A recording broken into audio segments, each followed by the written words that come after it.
नमस्कार, स्वागत है आप सभी का। मैं हूं नैन्सी गौतम। बाराबंकी से यूपी पुलिस की ठाए ठाए वाली तस्वीर सामने आई है। दंगाई से मुकाबले की ट्रेनिंग के दौरान कुछ पुलिसकर्मी फायरिंग में पास हो गए तो कईयों की बंदूक धोखा दे गई। दरअसल बाराबंकी में आगामी त्योहारों के मद्देनजर पुलिस मॉक ड्रिल और दंगा नियंत्रण के लिए बलवा ड्रिल का अभ्यास कर रही थी। अलग अलग तरह की गोलियां चलाने के लिए पुलिसकर्मियों को प्रशिक्षण दिया जा रहा था और इस दौरान पहले और तीसरे पुलिसकर्मी ने फायर किया तो गोली ठीक कर निकली।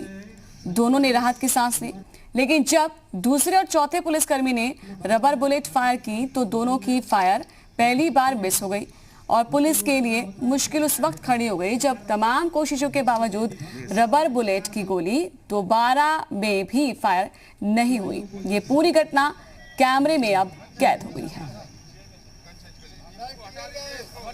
रबर पहले फायर, प्लास्टिक पहले। प्लास्टिक पिलेट से फायर कर रहे हैं। जैसा कि आप देख रहे हैं, सल्की राउंड चेंबर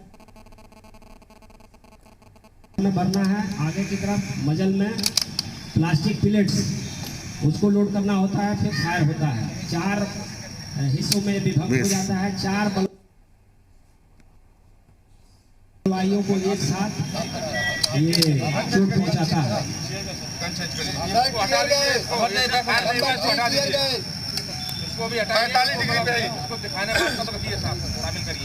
अब ये टीएस से फायर करने जा रहे हैं।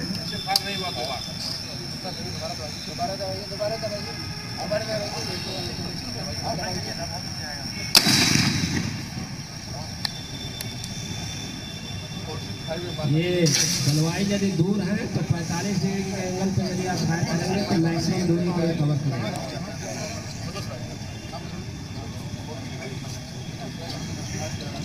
ठीक है, खाली कराइए।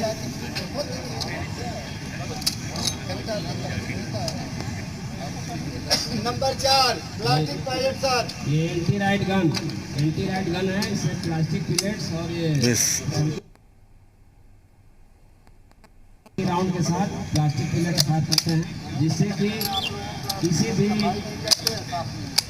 बलवाई को या किसी विरोधी समूह को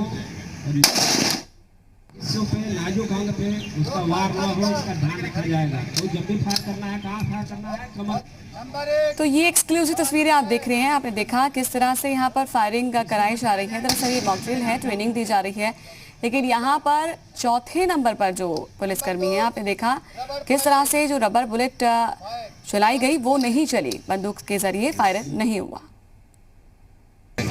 जितने वेपन हैं एंटी राइट से संबंधित है वो सारे तैयार हैं, उनका अभ्यास कर लें। जो ड्रिल है वो सारी देख ली जाए, एक बार दोबारा सब अभ्यस्त हो जाए ताकि कोई भी परिस्थिति आती है तो उससे हम निपटने के लिए पूरी तरीके से तैयार हैं।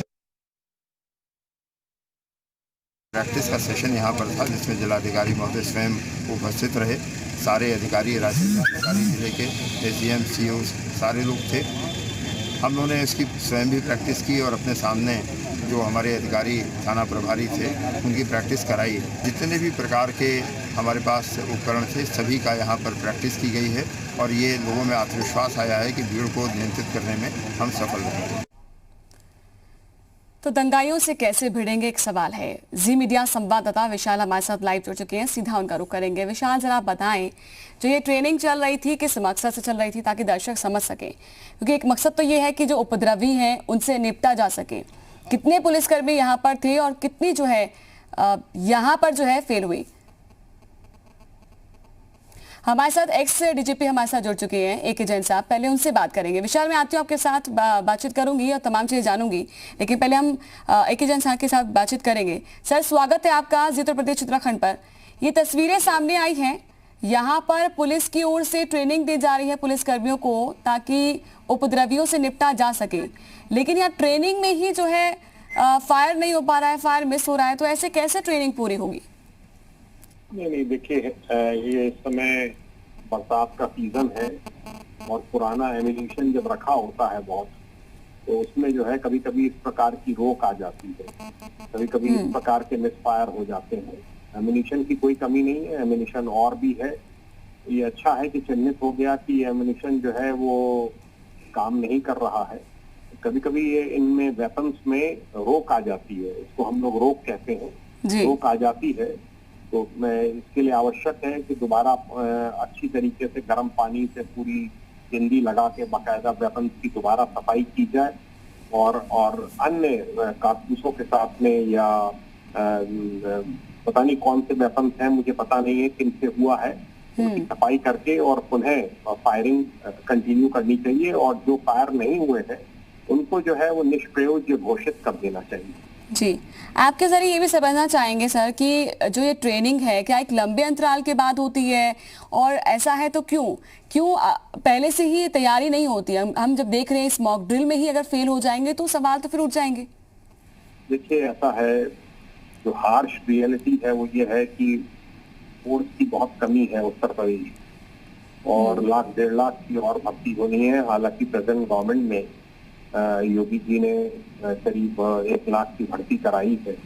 और देखिए, इनको ट्रेनिंग पाकर और ट्रेनिंग इंस्टीट्यूशन से पास आउट करके प्रैक्टिकल ट्रेनिंग कंप्लीट करके पहुंचने में समय लगता है थोड़ा सा फील्ड में। ये सब जो ट्रेनिंग्स हैं ये नेग्लेक्ट हो जाती हैं जब फोर्स की बहुत कमी रहती है। ना ट्रेनिंग हो पाती है, ना इस तरह की वेपन्स की फायरिंग हो पाती है। ये होनी चाहिए। एक प्रोफेशनल फोर्स है पुलिस फोर्स, जिस तरीके से बीएसएफ, आईटीबीपी और आर्मी वगैरह प्रैक्टिस करते हैं, उसी तरीके से रेगुलर बेसिस पर प्रैक्टिस होनी चाहिए। कुछ एम्यूनिशन की भी कमी रहती है। हम लोगों को जितना एम्यूनिशन मिलना चाहिए पर कांस्टेबल, पर हेड कांस्टेबल, पर सब इंस्पेक्टर, वो मिलता नहीं है। तो ये भी एक कमी है और उसकी वजह है कि एक थोड़ी शॉर्टेज ऑफ बजट भी रहती है। इसलिए ये नहीं है कि जो लेट डाउन है रेगुलेशन में, जो कि कितने राउंड फायर करेंगे 303 के अन्य वेपन्स के, वो हो नहीं पाता है पूरा। ये इसमें थोड़ी कमी रह जाती है। लेकिन क्या इस कमी का खामियाजा भुगतना नहीं पड़ सकता है, आप मानते हैं? नहीं, देखिए, वेपन्स बहुत रहते हैं, ये इत्तेफाक की बात है। ये जो बिकरू कांड वाला है जो हुआ है, उसमें कोई वेपन्स की कमी नहीं थी, वेपन सब थे, फायरिंग की भी थी, पर वो एक ऊंचाई पर थे और वहां से उनको एडवांटेज था। वो वहां पर पहले से पोजीशन लिए बैठे थे। इन लोगों को पता ही नहीं था कि इस प्रकार की इस तरह का जघन्य कांड होने जा रहा है। ये तो आराम से एक लाइन से, क्योंकि पतली गली थी, ये जा रहे थे अपना दबिश देने के लिए, वहां पर विकास दुबे है कि नहीं है। ये तो इत्तेफाक की बात है कि उन्होंने जो है हाथ लगा के हमला किया। कल अगर सड़क पे चेकिंग कर रहा हूँ, मैं ही चेकिंग कर रहा हूँ, कोई गाड़ी आए, मैं उसको रोकूंगा ही तो। मैं ये थोड़ी करूंगा कि उसमें अंदर राइफल तान दूंगा और उसमें हो सकता है बदमाश बैठे हो, ताबड़तोड़ फायरिंग शुरू कर दें। तो इस टाइप की घटनाएं लेकिन ऐसा क्यों होता है सर? ऐसा क्यों होता है कि सिर्फ त्योहार है तभी इस तरह की मॉक ड्रिल्स हो रही हैं? हालांकि आप बता रहे हैं कि ये कमी है, लेकिन त्योहारों के वक्त ही सिर्फ ध्यान क्यों? क्या आपको लगता है कि इसको लेकर कुछ ऐसा बनना चाहिए? त्योहारों के वक्त की बात नहीं है। इस समय जो है वो देखिए, बहुत सी चीजें डिपेंड करती हैं। अगर एसपी जो है बहुत एक्टिव है जिले में और वो रूल बुक के हिसाब से चल रहे हैं तो वो कर रहे हैं। एसपी बाराबंकी जो है वो योग्य अधिकारी हैं, एसटीएफ में रहे हैं, वो चाहते हैं कि फोर्स फाइटिंग फिट रहे और प्रैक्टिस करा रहे हैं, तो अच्छी बात है। और अच्छा है कि पता चल गया कि ये हमारे कारतूस पुराने हो गए हैं और दग नहीं पा रहे हैं, तो इसलिए नए वेपन, नए एम्यूनिशन की भी मांग की जाएगी और एम्यूनिशन से फायरिंग भी की जाएगी। एक जैन जी, आप हमारे साथ बने रहिए। मेरे जो संवाददाता हैं, हमारे सहयोगी जो है लगातार बने हुए, जरा मैं उनके पास जाती हूँ। विशाल, जरा आप बताएं कि जो हम तस्वीरों में देख पा रहे हैं, यहाँ पर पुलिसकर्मी एक बार नहीं दूसरी बार भी कोशिश करते हैं, मिस हो जाता है फायर, तो तब पुलिसकर्मी से कुछ बातचीत हुई कि क्या कुछ हुआ वहाँ पर?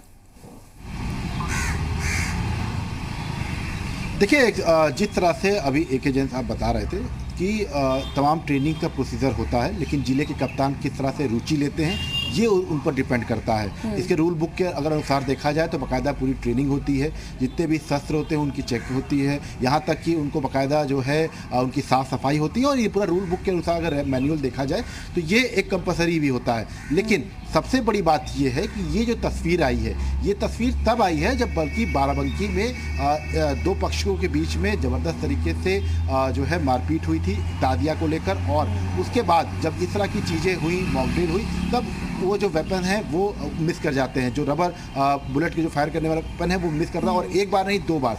तो क्या इस तरह की घटनाएं होने के बाद ट्रेनिंग का प्रोसीजर जो है अपनाया जाएगा, सवाल ये है। दूसरी चीज़, अगर वेपन्स काम नहीं कर रहे हैं तो उनको पहले क्यों नहीं शस्त्र जो घर है वहीं पर क्यों नहीं चेक किया जाता है, क्यों नहीं जो है जब ग्राउंड पर पहुंचते हैं तब इस तरह की तस्वीरें देखने को मिलती हैं। और अगर आप देखिए तो इससे पहले भी कुछ तस्वीरें एक बार आई थी कि जब पुलिस अधिकारी बदमाशों के साथ मुठभेड़ कर रहे थे तो अचानक से बंदूक जो है वो धोखा दे गई थी, तो उन्होंने अपने मुंह से आवाज़ निकाल दी थी, तो उस वक्त काफ़ी कंट्रोवर्सी हुई थी। उसके बाद कई जगहों पर तस्वीरें देखने को मिली कि हमेशा पुलिस लाइन में ट्रेनिंग के दौरान जो मिस हो जाती थी बंदूकें। तो ये एक बड़ा सवाल है कि आखिरकार इस तरह की चीज़ों का इंतज़ार क्यों किया जाता है। अगर मान लीजिए कि यही चीज़ें ऑन द स्पॉट होती, कोई बड़ी घटना हो रही होती और उस वक्त पुलिस कर्मियों को तुरंत ही इस तरह का फायर करके मौके पर कंट्रोल करना होता, तब क्या होता, तब शायद स्थितियां थोड़ी सी और अलग हो जाती। और ये उस जिले की बात है जहां पर अभी 3 से 4 दिन पहले ही ज़बरदस्त तरीके से एक घटना हुई है जिसको लेकर लॉ एंड ऑर्डर बिगड़ने की स्थिति थी। तो ऐसे में क्यों नहीं उसके बाद ही तुरंत ही वेपन्स को जो है चेक किया गया। दूसरी चीज़, एक जो सबसे महत्वपूर्ण बात है कि वो ये है कि पुलिस लाइन में बाकायदा आगामी त्योहारों को मद्देनजर जो है बाकायदा तैयारियां हो रही थी कि पुलिस व्यवस्था कैसी रहेगी। तो आखिरकार क्यों इंतज़ार किया जाता है कि मुहर्रम होगा तब हम तैयारी करेंगे, या दिवाली आ रही है तब हम रूट मार्च करेंगे। तो एक पूरा इसका एक प्रोसीजर होता है कि आप लॉ एंड ऑर्डर मेंटेन करने के लिए पूरा रूट मार्च निकालिए, बाकायदा अपने वेपन्स जो है उनको चेक कराते रहिए। यहाँ तक कि एक दौड़ होती थी वो भी बिल्कुल कहीं नहीं देखने को मिलती है। तो ये तमाम ऐसी चीज़ें हैं जो शायद थोड़ा सा जो है इस पर काम करने की जरूरत है। इस पर हम पूरी जानकारी ले लेते हैं कि जैन साहब इस पर क्या कहेंगे आप? मेरे सहयोगी हैं जी मीडिया संवाददाता हैं, क्योंकि जमीन हकीकत को जानते भी हैं। जी बताएं। मैंने आपसे पहले ही कहा कि फिजिकल फिटनेस बहुत अच्छी होनी चाहिए। देखिए, जब आप ये पाएंगी कि जब भर्ती होती है तो आर्मी हो, बीएसएफ हो, पुलिस हो, सबकी फिजिकल फिटनेस सब जवानों की एक ही जैसी रहती है जी। पर अगर कोई आप 12 घंटे 14 घंटे पर डे काम कर रहे हैं, आपको छुट्टियां भी नहीं मिल रही हैं, आप बैरक पे गए या क्वार्टर पे गए और आपने सीधे खाना खाया और खाना खाते ही आप सो गए हैं, क्योंकि आपके पास समय नहीं है इस बात का कि आप 2 घंटा 2.5 घंटा जरा खाने को पचने में, तो इसका नेचुरली विपरीत प्रभाव शरीर पर पड़ने लगता है। हम लोग तो इस बात को बहुत पहले से कह रहे हैं कि उनको ऑफ मिलना चाहिए ड्यूटी से। और जिस आप देखिए ना, जो फोर्सेस हैं जिनमें आप फाइटिंग फिट उनको पाएंगे, आर्मी है, बीएसएफ है, आईटीबीपी है, एसएसबी है, सीआरपी है, आप देखिए उनकी लगातार ट्रेनिंग चलती रहती है। उन लोगों का डिप्लॉयमेंट बहुत कम होता है। यहाँ तो 24 घंटे 24/7 और 365 दिन का डिप्लॉयमेंट है। 5-5, 7-7 दिन की छुट्टी मुश्किल से एक सिपाही को पूरे साल भर में मिल पाती है। तो वो क्या यही वजह है कि रूल बुक के अकॉर्डिंगली ये इस तरह की मॉक ड्रिल्स नहीं हो पाती? नहीं हो पाती है। मॉक ड्रिल कराना अच्छा है, एसपी ने किया है, अच्छा है। उससे जो हमारी कमियां हैं वो सामने आ जाती हैं और उन कमियों को हम दूर कर सकते हैं। लेकिन एक जैन साहब, एक चीज और, रूल बुक क्या कहती है, कब कब ये मॉक ड्रिल्स हो सकते हैं? दर्शक भी जानना चाहते होंगे। ऐसा कोई लेट डाउन प्रोसीजर नहीं है कि मॉक ड्रिल कब कब होगी। ये तो बीच बीच में जो है इंट्रोड्यूस किए गए हैं कि कभी कभी मॉक ड्रिल कर लेनी चाहिए।